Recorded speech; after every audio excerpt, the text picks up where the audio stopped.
Qu'est-ce que vous êtes venu dire au peuple mahorais, Madame Le Pen, aujourd'hui? D'abord, je suis venu les écouter.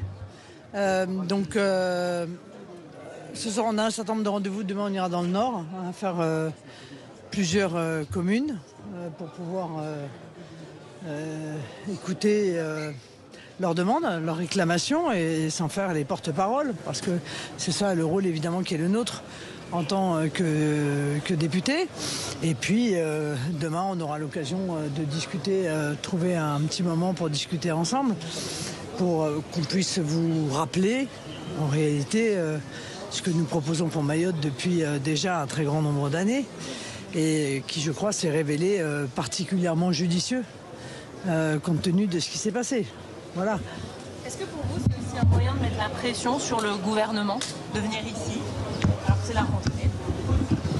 Mais j'espère que la souffrance des Mahorais suffit à mettre la pression sur le gouvernement, que j'ai pas besoin de mettre une pression supplémentaire.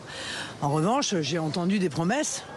Et moi, je considère que les promesses qui ont été faites aux Mahorais qui sont dans une souffrance folle ne doivent pas être oubliées. Voilà. Et donc, si c'est nécessaire, évidemment qu'on sera présent pour rappeler au gouvernement les promesses qui ont pu être faites. Est-ce que le plan Mayotte debout, il va assez loin selon vous? Qu'est-ce que vous auriez fait de plus ou de différent? Non, il ne va pas assez loin, bien entendu, mais encore une fois, on parlera de ça demain, je vous dirai ce qu'il en est.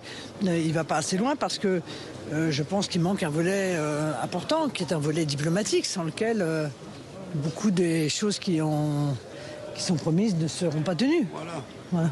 Vous avez fait une proposition de loi sur Mayotte. Est-ce que ce qui est dedans tient toujours, selon vous? Oui, il va y avoir de toute façon un projet de loi qui va arriver. Donc on va l'amender, bien entendu, en fonction de ce qui apparaît nécessaire pour obtenir des résultats et évidemment des résultats rapides.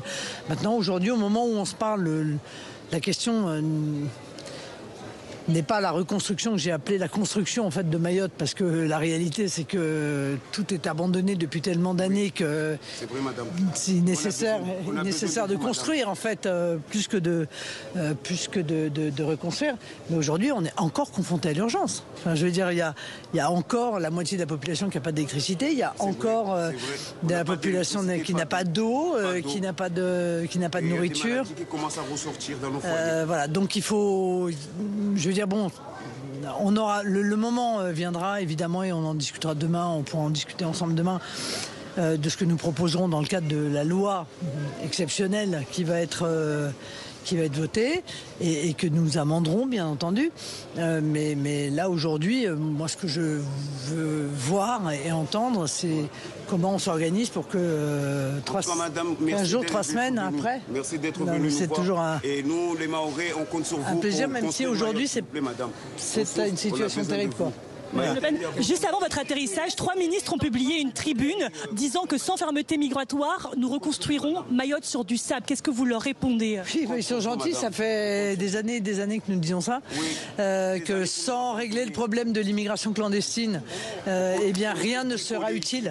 C'est des bricoles. Rien ne pourra être efficace. Vous m'avez entendu 100 fois dire ça, donc je veux dire là pour le coup, vous pouvez vous reporter. Vous venez donc parler d'immigration. Vous pouvez vous reporter, mais pas seulement, mais pardonnez-moi d'avoir été la première, peut-être avant les ministres dont on parle, à avoir dit que faire des promesses pour faire des subventions, donner de l'argent à Mayotte ne servirait à rien si on ne réglait pas le problème de l'immigration clandestine. Voilà. Donc on peut continuer à faire semblant, mais je crois que les Mahorais en ont un peu marre qu'on fasse semblant. Vous avez eu le temps de voir la